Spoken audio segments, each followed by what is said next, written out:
Hello.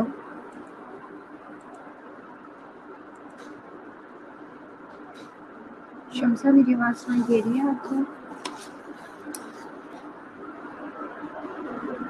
Hello.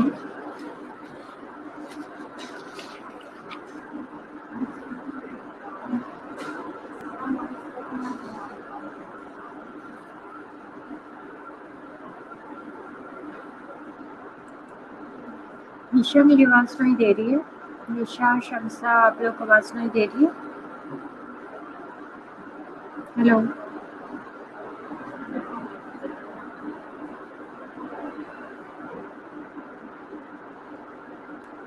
वालेकुम सलाम।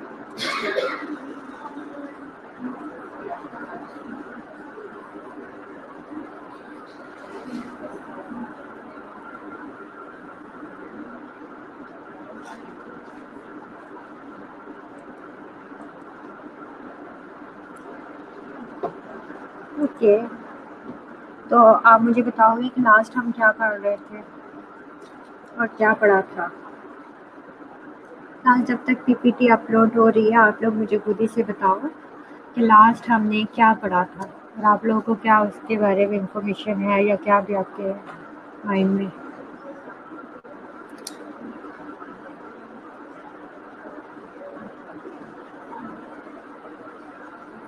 जल्दी से निम्रा, आप मुझे बताओ। आपकी वजह से मैंने बिल्कुल एंड पर दोबारा से रिपीट किया था सारा। आप मुझे बताओगे कि क्या था उसमें, बेसिकली लिखा क्या था? ग्राम नेगेटिव कोकाई पढ़े थे शम्सा, देख लो आप। शम्सा, आपने पिछली क्लास नहीं अटेंड की थी? निशा, देख लो आप दोनों। मैंने बार बार आप लोगों से ये कहा है कि आपने कोकाई और रोड्स का डिफरेंस याद रखना है कि कौन सा बैक्टीरिया कोकाई कैटेगरी में आ रहा है, कौन सा रोड्स की कैटेगरी में जा रहा है। देखो, हम ग्राम नेगेटिव जरूर पढ़ रहे थे, ठीक है, बट मैंने आपको वो पढ़ा चुकी हूँ। ग्राम नेगेटिव कोकाई हम पढ़ चुके हैं, अभी हम रोड्स पर आए हुए हैं।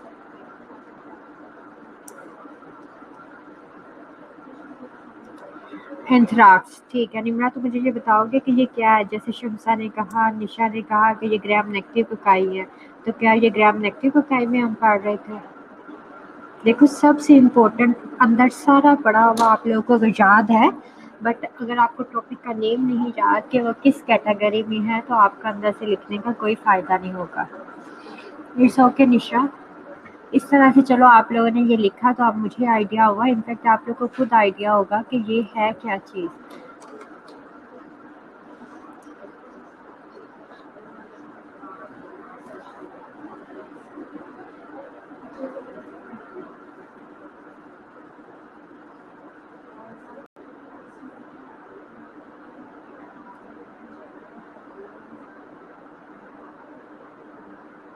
क्लास आप लोग बताओगे? ये नेट बहुत स्लो चल रहा है, तब से पीपीटी नहीं अपलोड हुई।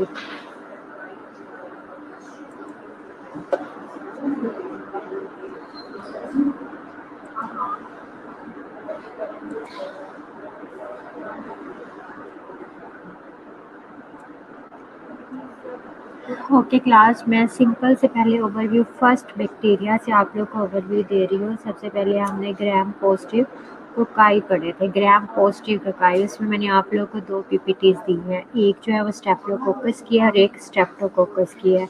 वो था ग्राम पॉजिटिव कोकाई। स्टेफ्लोकोकस में हमने डिफरेंट कैटेगरीज, बेसिकली 3 टाइप्स ही पढ़ी है, जो कि स्टेफ्लोकोकस ऑरियस, एपिडर्माइटस और सेप्रोफाइटिकस है। ये ग्राम पॉजिटिव कोकाई की फर्स्ट कैटेगरी पीपीटी है। सेकंड पीपीटी में मैंने आप लोग को दिया है ग्राम पॉजिटिव स्टेप्टोकोकाई, ठीक है। स्टेप्टोकोकाई आगे शो भी हो रहा है कि ये कोकाई है। तो अब इसमें कौन कौन से बैक्टीरिया थे, काफ़ी इसमें हमने पढ़े, जिसमें से पायोजेनिस है, ग्लेक्टेशिया है, इसके अलावा स्ट्रेप्टोकोकस न्यूमोनाई है और विरिडेंस के कुछ ग्रुप्स थे। ये थी, यहाँ पर बात खत्म हो गई ग्राम पॉजिटिव कोकाई की। उसके बाद हमने ग्राम नेगेटिव कोकाई की है। उसमें मैंने आपको एक पीपीटी प्रोवाइड की जिसमें 2 बैक्टीरिया डिस्कस थे। कौन कौन से बैक्टीरिया, मुझे बताएगी ग्राम नेगेटिव कोकाई में कौन कौन से बैक्टीरिया थे?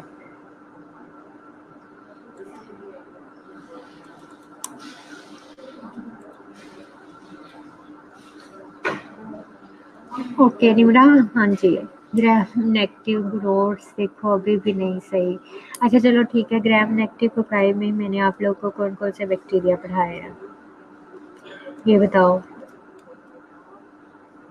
देखो मैंने इसलिए वो एक ही पीपीटी में वो सारी कैटेगरीज के उसके जितने भी मेंबर्स थे वो लिखे हुए थे। नज़ीरिया गुनेरिया और निंजिटाइटस है, ये दो बैक्टीरिया जो थे हमने ग्राम नेगेटिव कोकाई में पढ़े। तो अब देखो कोकाई कैटेगरी खत्म हो चुकी है, अब हम रोड्स पर आ चुके हैं।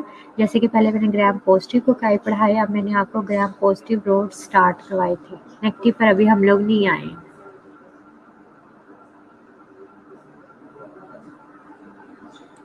ठीक है, तो ग्राम पॉजिटिव रोड्स में बेसिकली कौन कौन से बैक्टीरिया हैं, इसमें मैंने आपको दो कैटेगरीज में उनको डिवाइड किया है। स्पोर फॉर्मिंग रोड्स हैं और non spore forming positive rods है।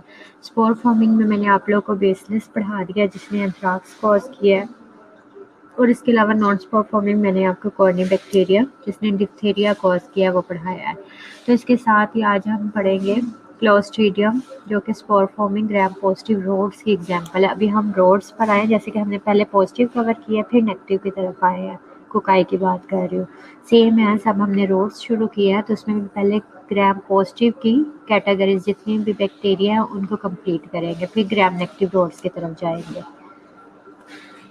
ठीक है, तो अभी जो हम बेसिकली पढ़ रहे हैं आपने वो याद रखना है। पहली मेन बात यही है, अगर आपने ये बात गलत लिख दी तो अंदर जो भी लिखा हुआ है वो एक्सेप्टेबल नहीं होगा। अभी हम ग्राम पॉजिटिव रोड्स की एग्जांपल्स पढ़ रहे हैं कि उसके अंदर कौन कौन से बैक्टीरिया आते हैं। ओके, अभी स्टिल अपलोड नहीं हुई मेरी पीपीटी।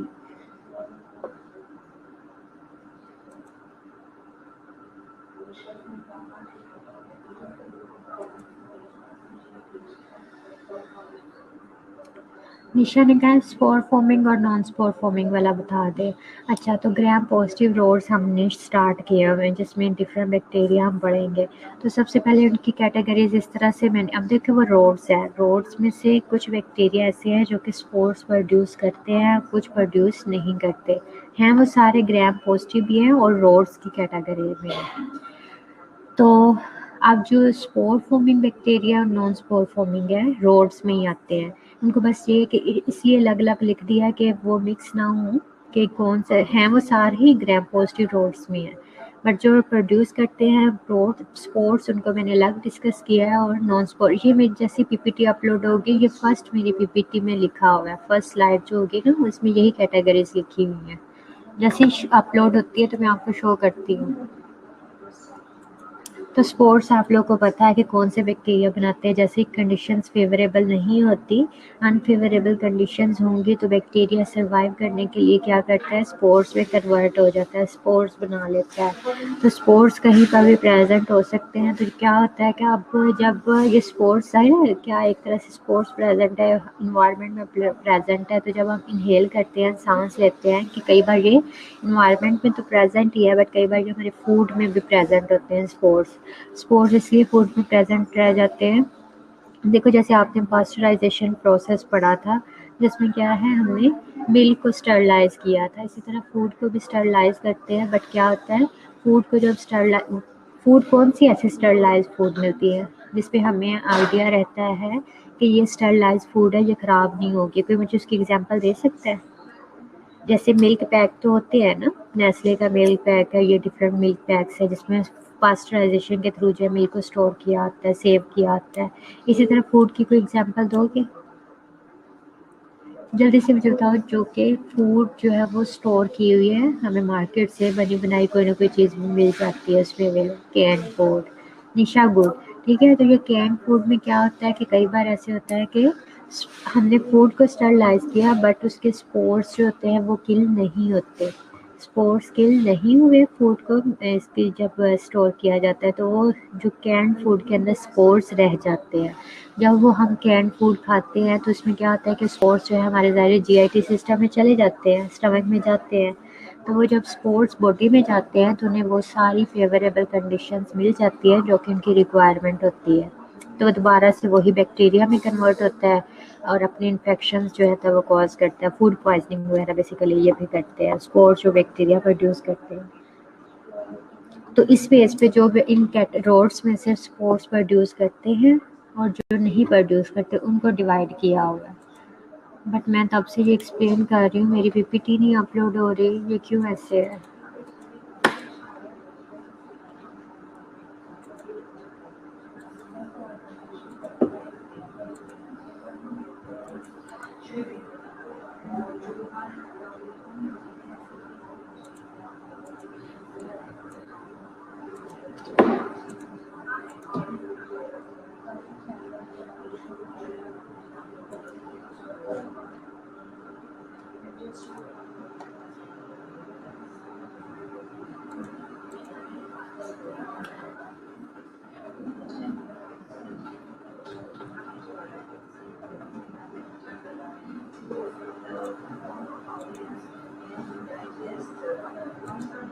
ओके निशा, क्लियर हुआ आपको जो आप पूछना चाह रही थी?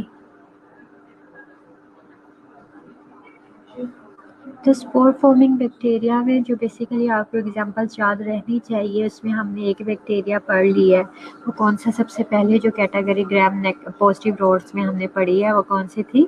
बेसिलस एंथ्रासिस है, ठीक है। और सेकंड जो है बैक्टीरिया जिसकी जो कि स्पोर प्रोड्यूस करता है वो ग्राम पॉजिटिव रोड्स है, वो है क्लोस्ट्रीडियम। एंथ्रासिस हमने पढ़ लिया। क्लोस्ट्रीडियम जो है वो आज हम पढ़ेंगे। बेसिकली क्लोस्ट्रीडियम की 4 टाइप्स हैं, तो उसमें से मैक्सिमम आज हम 2 अभी तक 20 मिनट्स गुजर चुके हैं, नहीं अपलोड हो रही। क्लोस्ट्रीडियम की जो है हम 4 टाइप्स हैं, उसमें से आज हम 2 इंशाल्लाह कंप्लीट कर लेंगे अगर जो अपलोड हो जाती है तो।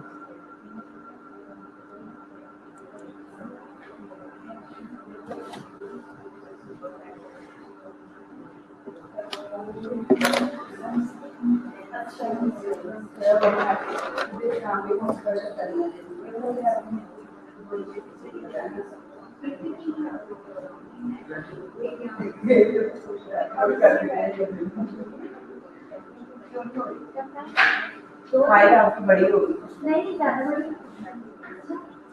जी, तो फिर तो नहीं फाइल बड़ी होगी। आवाज़ बंद करो।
अभी आवाज़ सुनाई दे रही है? निम्रा आवाज़ आ रही है?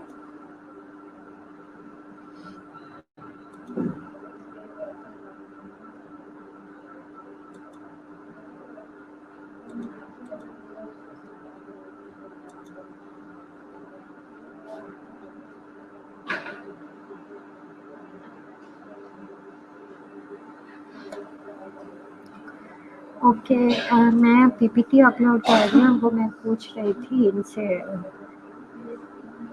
अपलोड नहीं हो रही, वो दिखा रही थी, इसलिए मैंने म्यूट किया था, बट फिर ये हुआ कि दोबारा से कनेक्शन ही लॉस्ट हो गया और सारा ख़त्म हो गया। मैंने दोबारा से इसे रीज्वाइन किया है।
ओके, क्लास आप लोग तक साथ साथ पढ़ रहे हो ना? जो भी मैं पढ़ा रही हूँ आप लोग को चाहिए कि साथ साथ अच्छी तरह पढ़ते रहो, ताकि कॉलेज जाओ तो आपका पढ़ने वाला काम कंप्लीट हो चुका हो और जस्ट हम लोग टेस्ट पर अपना फोकस करेंगे, टेस्टिंग पर।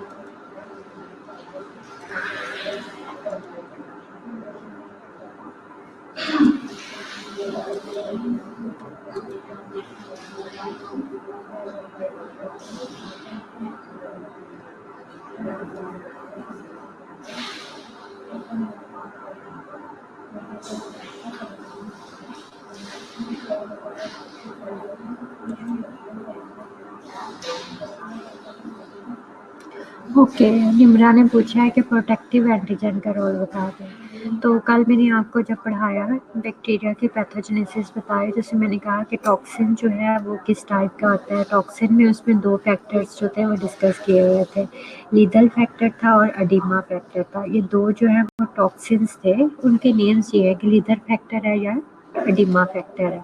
वो किस तरह का रोल प्ले करते हैं उसके बेस पे हम टॉक्सिन्स के नेम रखे हुए थे। एडिमा फैक्टर वो था जो कि एडिमा के थ्रू जो है वो डिजीज़ कॉज करता है, और लीथल फैक्टर वो था जो कि डायरेक्ट क्या करता है, सेल को ही डेथ, उसकी सेल को ही डैमेज करके जो है वो डिजीज़ करता था। कौन से सेल्स? ह्यूमन सेल्स की बात कर रहे हैं। तो अब इन दोनों की हेल्प कौन सा क्या चीज़ करती है हमें अपनी डिजीज़ कॉज करने में? लीथल फैक्टर की और एडिमा फैक्टर की, उनके जो है वो 2 यूनिट्स हैं। इन दोनों के ही, इन दोनों टॉक्सिन्स के जो है वो 2 कंपोनेंट्स हैं, जिसमें एक का यूनिट ए है, दूसरा यूनिट बी है। मतलब ये ए और बी यूनिट लीथल फैक्टर के भी 2 कंपोनेंट हैं और एडिमा फैक्टर के भी ही ये दोनों कंपोनेंट्स हैं। अच्छा, जो बी कंपोनेंट है ना वो प्रोटेक्टिव एंटीजन है। प्रोटेक्टिव एंटीजन ऐसा एंटीजन है जो क्या करता है, सेल मेम्ब्रेन, कौन सी सेल मेम्ब्रेन? ह्यूमंस की सेल मेम्ब्रेन, जिसके अंदर बैक्टीरिया इस टाइम प्रेजेंट है, उन सेल मेम्ब्रेन्स में क्या करता है, पोर्स बना देता है। पोर्स मीन होल्स, सुराख बनाएगा। जब सेल मेम्ब्रेन में पोर्स बन गए हैं तो क्या होगा, बैक्टीरिया और पोर्स में से गुजर कर सेल के अंदर चला जाता है। सेल के अंदर गया तो क्या करेगा, जाहिर सेल के अंदर चला गया तो अब इसे सेल को डिस्ट्रॉय कर देगा। तो इस तरह से सेल की डिस्ट्रक्शन करके जो है वो डिजीज़ कॉज करता है। प्रोटेक्टिव एंटीजन का रोल जो है बेसिकली क्या है, ह्यूमंस की सेल मेम्ब्रेन जो है, सेल्स की बाहर जो मेम्ब्रेन है उसके अंदर पोर्स बनाना होता है। पोर्स बनाकर वो दोनों जो टॉक्सिन है, एडिमा फैक्टर और लीथल टॉक्सिन, उन दोनों को फैसिलिटेट करता है कि सेल के अंदर आ सके। टॉक्सिन सेल के अंदर आ गया तो बाद में उसको सेल को डिस्ट्रॉय कर देगा। ओहो, आवाज़ कट रही है। निमरा क्लियर नहीं हुआ जो मैंने अभी बताया है?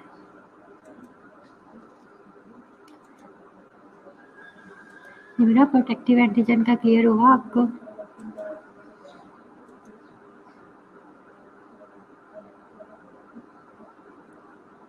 हेलो, मेरी आवाज़ सही सुनाई दे रही है?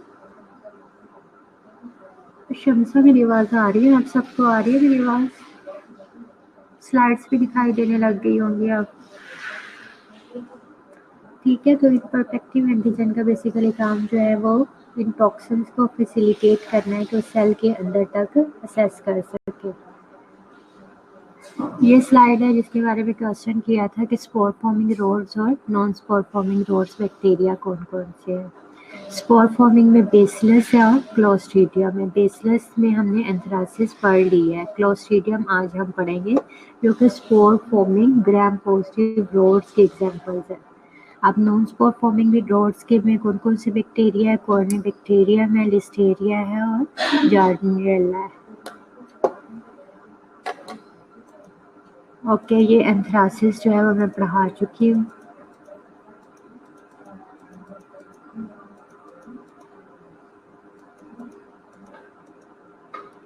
ओके, आज जो हमने पढ़ना है क्लोस्ट्रीडियम स्पीशीज है, जो कि स्पोर फॉर्मिंग बैक्टीरिया है। इसमें 4 स्पीशीज है क्लोस्ट्रीडियम की। हमने जो फर्स्ट डिस्कस करनी है, ये देखिए सिंपल पहले पढ़ ले।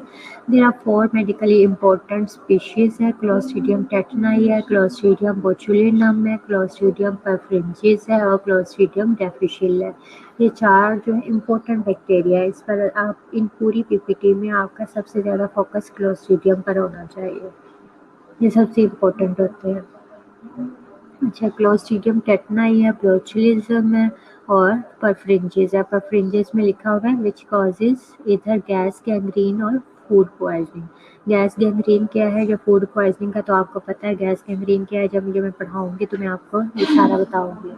अच्छा, उसके बाद क्या है, क्लोस्ट्रीडियम स्पीशीज के बारे में लिखा हुआ है। क्लोस्ट्रीडिया आर एनारोबिक, ये एनारोबिक बैक्टीरिया है, स्पोर फॉर्मिंग है और ग्राम पॉजिटिव रोड्स है। ये इनकी इम्पोर्टेंट कैरेक्टरिस्टिक्स है जो आप लोगों ने माइंड में रखनी है।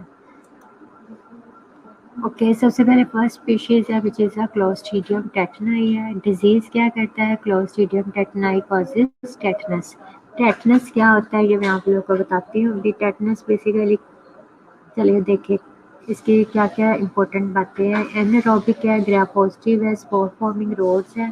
अच्छा, अब स्पोर कहाँ पर प्रेजेंट होते हैं? Spore is at one end, so organism looks like a tennis racket. Tennis racket जैसे आप लोगों ने देखा होगा कि इसमें बेसिकली स्पोर जो होता है वो एक एंड पे प्रेजेंट होता है। सिर्फ बैक्टीरिया की एक एंड पे प्रेजेंट होगा। वो टेनिस रैकेट की टाइप जो है वो लुक अपीयरेंस इसकी शो होती है अंडर माइक्रोस्कोप। हैबिटेट इसका सॉइल है। ट्रांसमिशन किस तरह से होता है? Organism enters through traumatic breaks in the skin. देखो स्पोर्स है, यहाँ पे ये ऑर्गेनिज्म प्रेजेंट हमारे कहाँ पर एनारोबिक है तो कहाँ पर जाएगा, बॉडी में कहाँ एंटर होगा? अगर स्किन में कोई रप्चर है, स्किन में कट लगा है, मोस्टली ऐसे होता है, रोड एक्सीडेंट हुआ या फिर हम गिर जाते हैं गलियों में, रोड पे कहीं पर भी गिरते हैं तो इसमें क्या होता है, वो स्पोर्स वहाँ पर प्रेजेंट होते हैं। तो इनके ये स्पोर्स होते हैं वो उस हमारे बोन के अंदर एंटर हो जाते हैं। जहाँ पर स्किन रप्चर हुई है वहाँ से अंदर एंटर हो जाते हैं। पूरा स्पोर भी हो सकता है, ये बैक्टीरिया भी हो सकता है। ज़रूरी नहीं कि बैक्टीरिया हर टाइम स्पोर की फॉर्म में ही प्रेजेंट हो।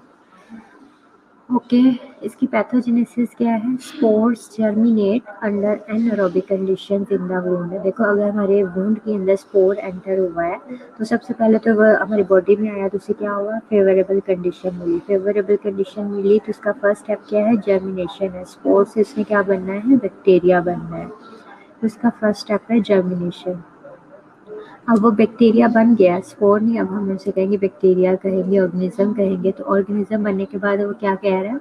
Organism produces exotoxin. ऑर्गेनिज्म ने क्या है? एक्सोटॉक्सिन प्रोड्यूस किया which blocks release of inhibitory neurotransmitter glycine और गैमा अमाइनोब्यूटेरिक एसिड। अच्छा, ये थोड़ी सी इनकी ना पैथोजेनेसिस थोड़ी मुश्किल है, पहले आपको ये बातें पता होनी चाहिए कि क्या होता है। बेसिकली इसमें क्या है कि इसने जब ये एक्सोटॉक्सिन है, इसने किसको ब्लॉक करना है, एक जो है ये गैबा, GABA गैबा, ये हमारे जो है बॉडी में हमारे ये नर्व्स की बात हो रही है, ब्रेन की बात हो रही है, वहाँ से रिलीज होते हैं, स्पाइनल न्यूरॉन से रिलीज होते हैं। इनका फंक्शन बेसिकली क्या होता है कि रिलैक्सेशन करवाना होता है बॉडी में। आप लोगों ने अभी तक पढ़ लिया है कंट्रैक्शन और रिलैक्सेशन। बॉडी मसल्स में दो जो होते हैं स्टेप्स होते हैं, कंट्रैक्शन और रिलैक्सेशन। कंट्रैक्शन में क्या होती है कि हमारी स्किन जो होती है थोड़ी सी अकड़ने की टाइप में आती है, मतलब पहले ऊपर मूव हुई फिर वो रिलैक्स हो जाती है। सेकंड स्टेप होता है रिलैक्सेशन का। कंट्रैक्शन रिलैक्सेशन कर ऐसे ही हमारी जो है पूरी बॉडी के पार्ट्स होते हैं इसी टोन में मूव करते रहते हैं। तो इसमें सबसे पहले क्या है कि इस एक्सोटॉक्सिन ने गैबा की रिलीज को ब्लॉक करना है। गैबा क्या है, एक जो है वो रिलैक्स करवाने वाला एक न्यूरोट्रांसमीटर है। अब ये जब ब्लॉक हो गया है, गैबा ब्लॉक हो गया, तो इसके रिजल्ट में क्या होगा, एक्साइटेटरी न्यूरॉन्स आर अनअपोज्ड। अब एक्साइटेटरी मतलब जो बॉडी को क्या करवा रहे हैं, एक्साइट करवा रहे हैं, कंट्रैक्शन करवा रहे हैं, उनकी क्या मतलब होगा, क्या होगा कि अनअपोज्ड का मतलब क्या है कि अब उसके तो अपोनेंट कोई चीज़ रही नहीं है, सिर्फ अब एक्साइटेटरी न्यूरॉन्स ही हैं, उन्होंने ही जो भी करना है करना है। मतलब जो रिलैक्सेंट है या वो तो रिलीज नहीं हुए, दो पहले जो चीज़ें मिलके काम कर रही थी, अब सिर्फ एक्साइटेटरी है जिसने क्या करना है कि हमारी पूरे स्किन को क्या करना है, अकड़ने वाली कंडीशन में ही प्रिजाइड रखना है, जिसे पैरालिसिस कहते हैं या फिर टेटनस उसे कहते हैं। उसके रिजल्ट में क्या होगा, मसल स्पैज्म हो गए, हार्ड हो जाते हैं, सख्त हो जाते हैं, अकड़ जाते हैं। टेटनस उसकी बात है। अच्छा, इसमें सबसे पहले एग्जांपल क्या है, लोकजा। लोकजा होता है कि जिसमें आप लोगों ने कहीं शायद कोई ऐसा पेशेंट देखा हो जिसमें उसका मुंह जो होता है, फेस, खाना खाने वाला मुंह, उसमें क्या होता है, लोकजा वो अकड़ जाता है। फॉर एग्जांपल वो जिस कंडीशन में अगर थोड़ा सा खुला हुआ था तब उसका अकड़ता है, तब वो टेटनस फेज में जाता है तो वो थोड़े का ओपन रह जाता है, किसी का ज़्यादा ओपन होता है, किसी का कम ओपन होता है। तो इसमें ये बता रहे हैं कि जो गैबा की रिलीज को ब्लॉक किया और एक्साइटेटरी न्यूरॉन्स जो हैं अब उसके अपोजिट कोई चीज़ नहीं रही, तो अब उसके कंडीशन में क्या होगा, एक्सट्रीम मसल स्पाज्म हो गए, बॉडी जो है वो मसल जो है वो अकड़ने वाली स्टेज पर चली जाती है। फॉर एग्जांपल ये कोई पिक्चर, ये लोकजा वाली देखें, ये एक मेल है, उसका फेस दिखाई आपको दे रहा है, जिसमें उसका जो फेस है वो जैसे जिस कंडीशन में था उसी की तरह अकड़ गया है। ये इसलिए कि गैबा की प्रोडक्शन नहीं हो रही, रिलीज नहीं हो रहा, और क्या है, साइटेटरी न्यूरॉन्स जो हैं बस वही प्रेजेंट है जिन्होंने क्या किया, बॉडी को अकड़ा कर रखा होगा। इसके अलावा ये देखें, ये कंडीशन बॉडी अकड़ जाती है, जैसे होगी ना वो इस तरह से कंडीशन में चला जाएगा पर्सन। ठीक है, अब टेटनस टॉक्सिन जो है वो क्या है, tetanospasmin is a protease. अब ये भी प्रोटीएस एंजाइम में क्या करता है, that cleaves proteins involved in release of neurotransmitters. तो अब इन्होंने क्या करना है कि न्यूरोट्रांसमीटर, कौन सा neurotransmitter, GABA, GABA, gamma aminobutyric acid, इसकी रिलीज में जो चीज़ इन्वॉल्व है उसकी प्रोडक्शन को या उसको डिस्टॉप करवाते हैं। अब बाकी मैंने गैबा का फंक्शन लिखा हुआ है, ये आप लोगों को पैथोजेनेसिस में लिखने की ज़रूरत नहीं है, ये आपकी अपनी अंडरस्टैंडिंग के लिए। The role of GABA is to inhibit और reduce the activity of neurons और नर्व सेल्स।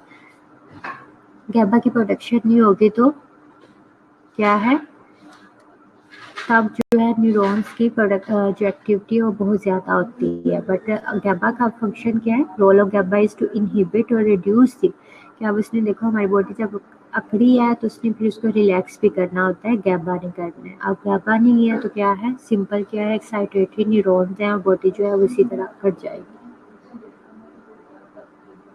क्लास, ये पैथोजेनेसिस सिंपल समझ आई है, फर्स्ट वाला नहीं, सेकंड वाला जो पॉइंट है ना वही उसकी सेकंड और थर्ड वाले बुलेट्स में देखें, यही इसकी पैथोजेनेसिस है, सिंपल। पहले क्या है, इसकी रिलीज जो है प्रोडक्शन ब्लॉक हुई है, गैबा की प्रोडक्शन ब्लॉक हुई, जिसके रिजल्ट में एक्साइटेटरी न्यूरॉन्स जो है उन्होंने क्या किया, मसल स्पाज्म कर दिया। दो बातें हैं। निम्रा, निशा, आप लोग का क्लियर हुआ?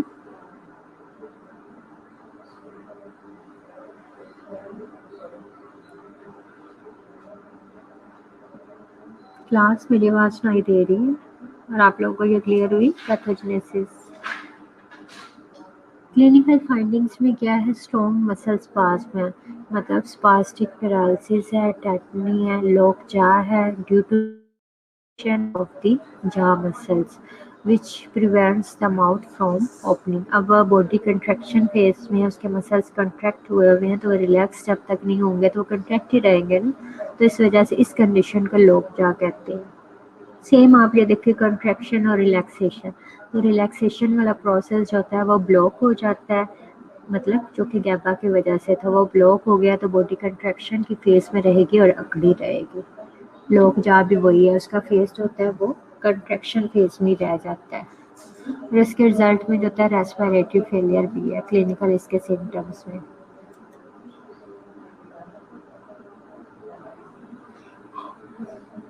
ओके, लेबोरेटरी डायग्नोसिस में क्या है? सबसे पहले प्राइमरी या क्लिनिकल डायग्नोसिस। क्लिनिकल डायग्नोसिस में हमने उसे क्लिनिकल पेशेंट आया, उसे हमने देखा कि उसका लॉक जा है, इसके अलावा पैरालिसिस है, रेस्पिरेटरी डिस्ट्रेस है, ये सारी कंडीशंस इंडिकेट करेंगी हमें किसकी तरफ, ये क्लोस्ट्रीडियम टेटनाई का इन्फेक्शन है, ऐसे टेटनस की तरफ जा रहा है, तो मतलब हमें टेस्ट करवाने की ज़रूरत ही नहीं पड़ती, उसके क्लिनिकली बेस पे ही हम उससे डायग्नोज कर लेते हैं।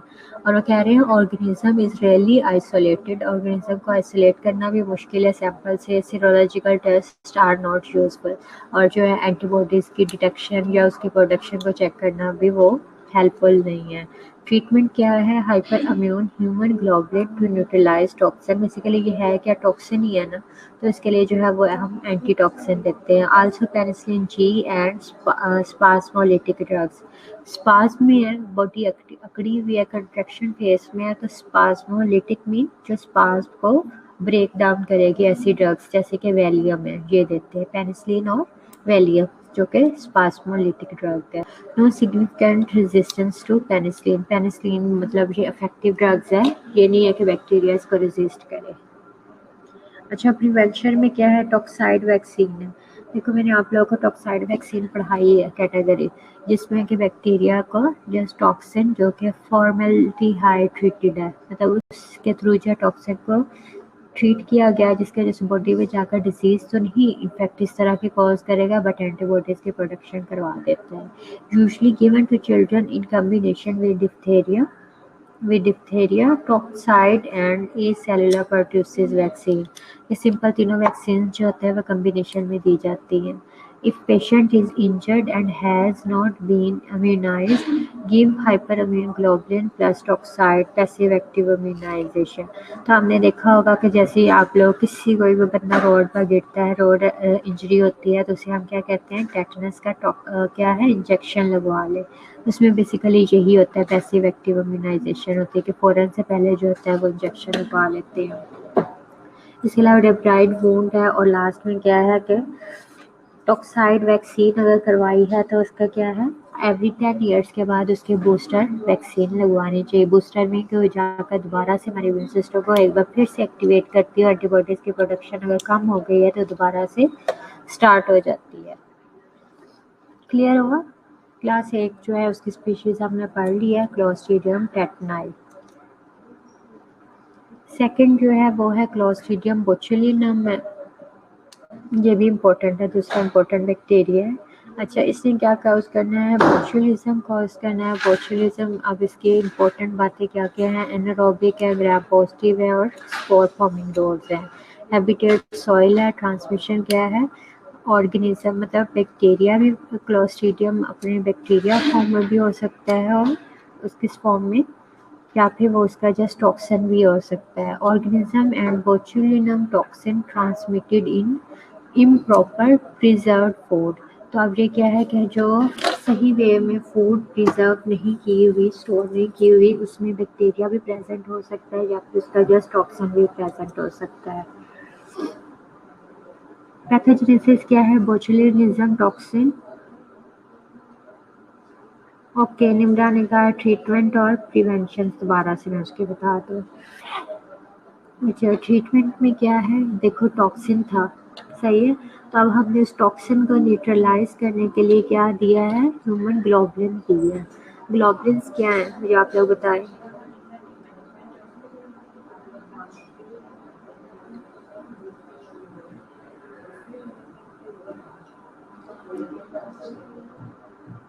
ठीक है, तो बेसिकली सिंपल क्या है, आप इतना ही याद रख लें कि ट्रीटमेंट में हमने उसके क्या देना है। एक तो हमने उसे पेनिसिलिन देनी है, और लास्ट पे और एक चीज़ है, क्या है, स्पाज्मोलिटिक ड्रग्स है, मतलब बॉडी स्पाज्म की कंडीशन में है तो उसको ब्रेक डाउन करने के लिए, उससे फ्री करने के लिए वेलियम ड्रग देते हैं। और इसके अलावा जो है ग्लोबुलिन्स देते हैं जो कि टॉक्सिन को जाकर न्यूट्रलाइज करते हैं। फॉर एग्जांपल एंटीटॉक्सिन देते हैं, एंटीटॉक्सिन भी आपने पढ़ा होगा ना। एंटीटॉक्सिन क्या होती हैं, ऐसी चीज़ें जो कि टॉक्सिन्स को न्यूट्रलाइज कर देती हैं। ग्लोबुलिन्स होती हैं।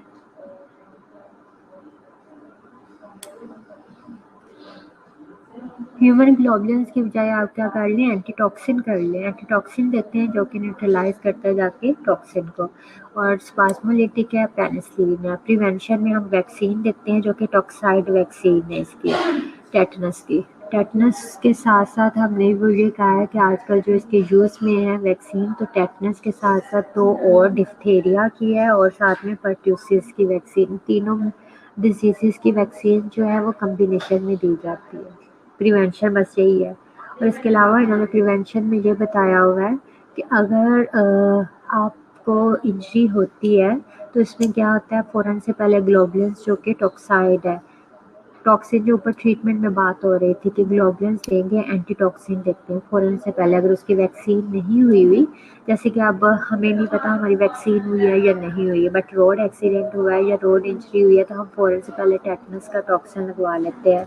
कहते हैं ना टेटनस का इंजेक्शन लगवाएं, तो वो टेटनस का एंटीटॉक्सिन बेसिकली उसके अंदर प्रेजेंट होता है जो कि बॉडी में जाकर उस टेटनस के टॉक्सिन को न्यूट्रलाइज कर देते हैं। तो ये वो बात लिखी हुई है। इसके अलावा उन्होंने कहा है कि अगर आपने आज वैक्सीन करवाई है डिप्थीरिया, परट्यूसिस और टेटनस की, तो 10 ईयर्स के बाद इसकी बूस्टर जो है वैक्सीन की डोज भी लगवानी चाहिए।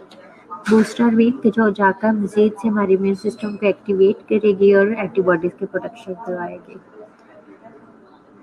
निवरा क्लियर हुआ? ये मैं आपको बता चुकी हूँ, बोचुलिज्म है। अब इसकी पैथोजेनेसिस क्या है, बोचुलिनम टॉक्सिन इज एब्जॉर्ब्ड जी 10 ईयर्स के बाद, 10 ईयर्स के बाद बूस्टर डोज लगवानी चाहिए।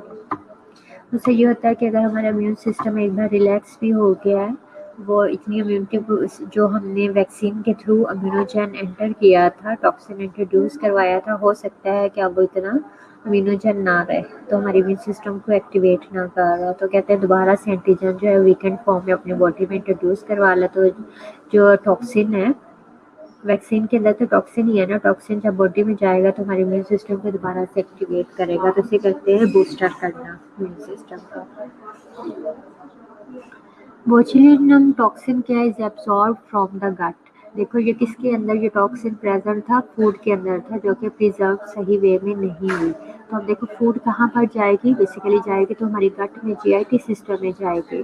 तो ये क्या है, toxin is absorb from the gut and carried by the blood to peripheral nerve synapses. सबसे पहले क्या है, वो गट से कहाँ पर मूव करेगा, ब्लड में जाएगा, ब्लड के थ्रू वो कहाँ पर जाएगा, हमारे ब्रेन तक असेस कर लेगा, ये पेरिफेरल नर्व्स जो है साइनेप्सिस, वहाँ तक इसके असेस हो जाएंगे। उसके बाद वहाँ पर जाकर ये क्या करता है, बेसिकली एसिटाइलकोलिन की रिलीज को जो है ब्लॉक करवा देता है। उसने किसकी रिलीज करवाई थी, फर्स्ट वाले टॉक्सिन ने किसकी रिलीज को ब्लॉक करवाया था, आपको नेम्स याद है, जी से स्टार्ट होता है, एब्रीवेशंस में लिखा हुआ था मैंने।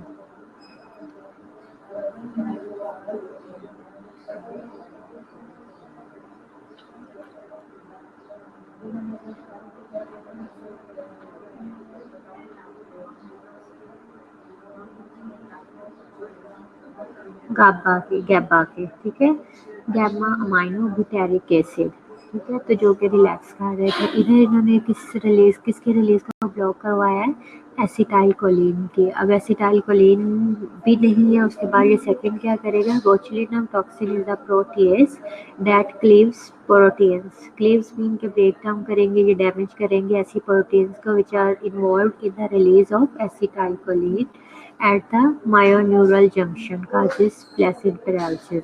तो अब ये एनाटॉमी है, उसमें आप लोग ये पढ़ोगे कि ये कौन सा जंक्शन है, मायोन्यूरल जंक्शन कौन सा है, ये कहाँ कहाँ पर होते हैं। ठीक है, एसिटाइलकोलिन के फंक्शन पे आप लोग उसके साथ ही पढ़ोगे। तो बेसिकली सिंपल क्या है कि एसिटाइलकोलिन नहीं है, उसके रिजल्ट में क्या है, फ्लैसिड पैरालिसिस हो जाएगी। पैरालिसिस के पेशेंट आप लोगों ने देखे होंगे, कभी कोई ऐसे पेशेंट ऐसा सुना है कि उसे पैरालिसिस हो गया है। किसी की पूरी बॉडी पैरालिसिस कंडीशन में चली जाती है, किसी की सिंपल एक जो है एक साइड जाती है, किसी की एक बाजू, टांग, फुल बॉडी भी हो सकती है पैरालिसिस कंडीशन में। ठीक है, एसिटाइलकोलिन क्या है ये मैंने थोड़ा सा लिखा हुआ है। जब आपने इसकी पैथोजेनेसिस लिखनी है तो जो डेफिनेशन टाइप चीज़ होती है वो उसमें लिखने की ज़रूरत नहीं होती। वो इसलिए होती है कि अगर आप लोग पढ़ो तो आप लोग को ईजिली समझ आ सके कि अब एसिटाइलकोलिन क्या है, गैबा क्या है, तो आपको थोड़ा सा अंदर इंफॉर्मेशन हो, इसलिए वो मैंने अंदर ऐड किया हुआ है। इस पे एसिटाइलकोलिन का लिखा हुआ है, contract smooth muscles, dilate blood vessels, increase body secretions and slows heart rate है।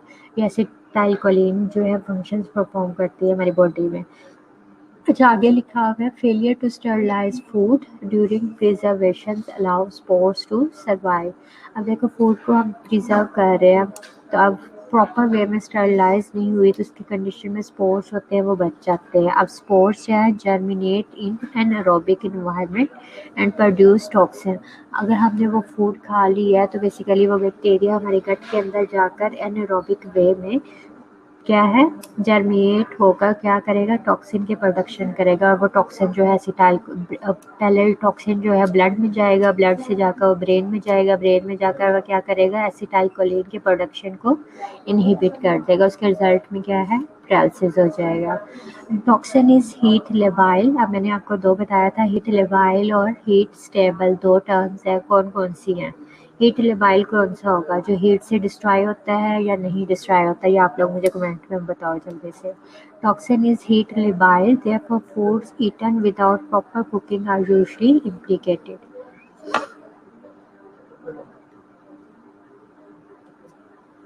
सिंपल पैथोजेनेसिस में क्या है, टॉक्सिन जो है वो फूड के थ्रू हमारे गट में गया, गट में से वो ब्लड में गया, ब्लड से वो कहाँ है, हमारे ब्रेन में गया है, जहाँ उसने डिफरेंट टाइप्स की सेक्रेशन को ब्लॉक किया। कौन सा, एसिटाइलकोलिन, उसके प्रोडक्शन को रिलीज करने से ब्लॉक किया, तो फिर ऐसे रिजल्ट क्या हो रहा है, पैरालिसिस हुई है। जी, गुड गुड निशान इमरा। ओके, लेबोरेटरी डायग्नोसिस क्या है, लेबोरेटरी में क्या है, प्रेजेंस ऑफ टॉक्सिन।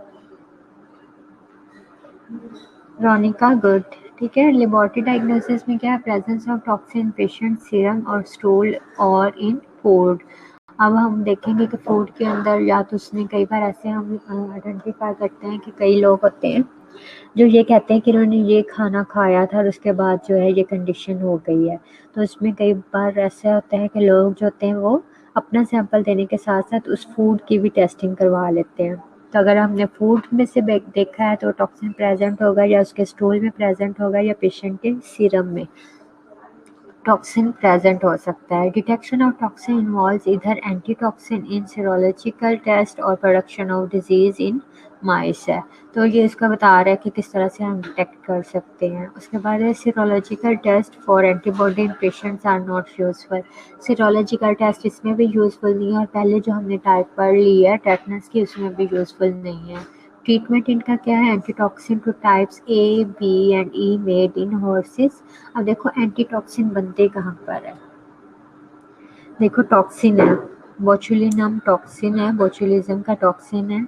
अब इसको हमने क्या करना है कि इसको हॉर्स के अंदर इंट्रोड्यूस करवाते हैं। हॉर्स के अंदर ऐसा सिस्टम है जो इसके अगेंस्ट जो है एंटीटॉक्सिन मतलब एंटीबॉडी, एंटीटॉक्सिन अब क्या होगा, वो एक तरह से इम्यूनोग्लोबुलिन ही होती हैं, जैसे कि एंटीबॉडीज होती हैं, वो एंटीटॉक्सिन होता है। टॉक्सिन का जो होता है अपोनेंट होता है जो इस टॉक्सिन को न्यूट्रलाइज कर सकता है, तो ये हम हॉर्सेस के अंदर बनाते हैं। हॉर्सेस में इसका कोई इफेक्ट नहीं होता कि वो हॉर्स को नहीं किल करते, बट ये है कि हम हॉर्स से सेपरेट करके ह्यूमंस के अंदर हमने हॉर्स के अंदर टॉक्सिन इंट्रोड्यूस करवाया, उससे हॉर्स को नुकसान नहीं पहुंचता। हॉर्स के अंदर टॉक्सिन गया बट उसके अंदर फिर क्या है, उसके रिस्पॉन्स में एंटी टॉक्सिन की प्रोडक्शन होती है। हम वो एंटी टॉक्सिन सेपरेट करते हैं हॉर्स से और फिर इसको क्या है ह्यूमंस के अंदर इंट्रोड्यूस करवाते हैं जिसको भी ज़रूरत होती है इसके अगेंस्ट। रेस्पिरेटरी स्पॉट में भी रिक्वायर्ड, मैंने आपको बताया कि इसमें क्या होता है, रेस्पिरेटरी फेलियर होता है। तो रेस्पिरेटरी स्पॉट मीन कि अगर उसका सांस मुश्किल हो रहा है या उसे इस सांस लेने में इशू हो रहा है तो उसे हमने इसको रिलीज़ करवाने के लिए जो जो स्पॉट चाहिए होती है वो सारी प्रोवाइड करते हैं। ऑक्सीजन की रिक्वायरमेंट है तो उसे ऑक्सीजन सिलेंडर पर रखेंगे, वेंटिलेटर पर रखेंगे, जो वो चीज़ें हैं जो रेस्पिरेटरी स्पॉट में आती हैं। प्रिवेंशन क्या है, observing proper food preservation techniques.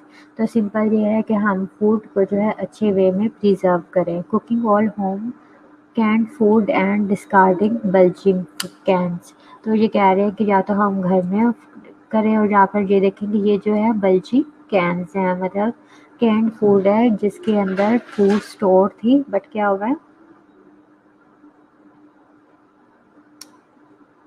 क्योंकि वो टॉक्सिन है ना, एंटीबॉडीज नहीं है निम्रा।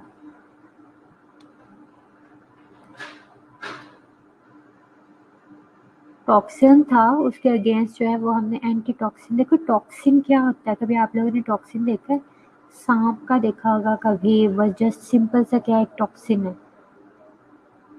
तो सेम उसी ही कंडीशन में एंटी टॉक्सिन होता है कि उसके अंदर जो है वो कोई और चीज़ नहीं है, सिर्फ जो एक चीज़ टॉक्सिन है और एक उसकी अपोजिट है जो उसको न्यूट्रलाइज कर सकती है, तो ये एंटी टॉक्सिन है। उसके हमने अंदर प्री फॉर्म्ड एंटीबॉडीज नहीं डाली जो कि हमें डिटेक्ट करेंगे यूजफुल होंगे।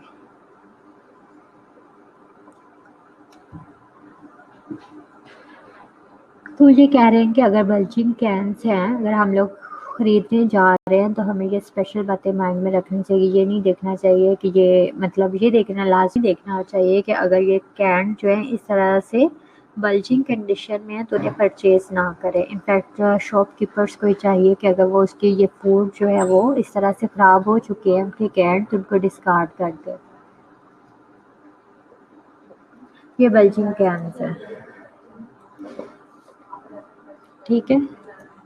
ओके क्लास, आई थिंक सबकी अटेंडेंस मैंने साथ साथ मार्क तो कर ली है, फिर भी मैं नाम बोल रही हूँ, इसके अलावा कोई प्रेजेंट है तो मुझे बता के। अदीना, आयशा शबीर,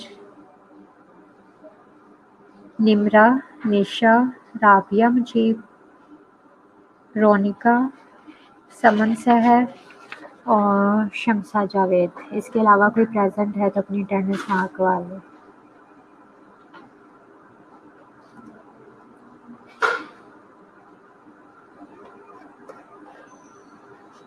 ओके लुबैना, आपकी नहीं लगाई, ठीक है।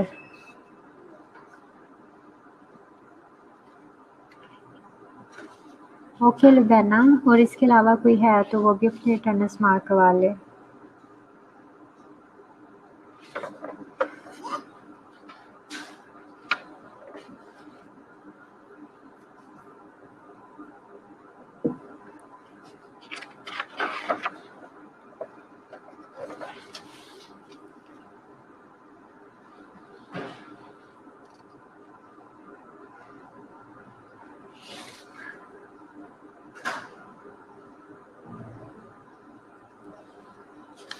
सहरिश, ओके।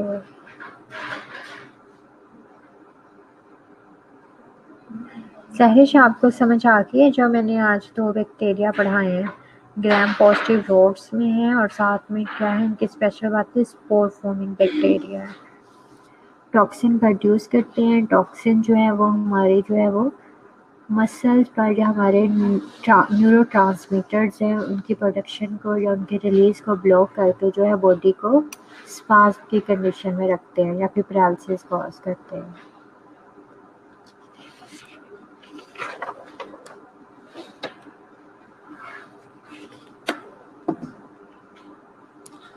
ये आगे इसकी थोड़ा सा कंपैरिजन वाली स्लाइड आई थी। चलिए ये मैं अब नेक्स्ट ही पढ़ाऊँगी आप लोग। निम्रा क्लियर हुआ? आपको इससे रिलेटेड कुछ पूछना है?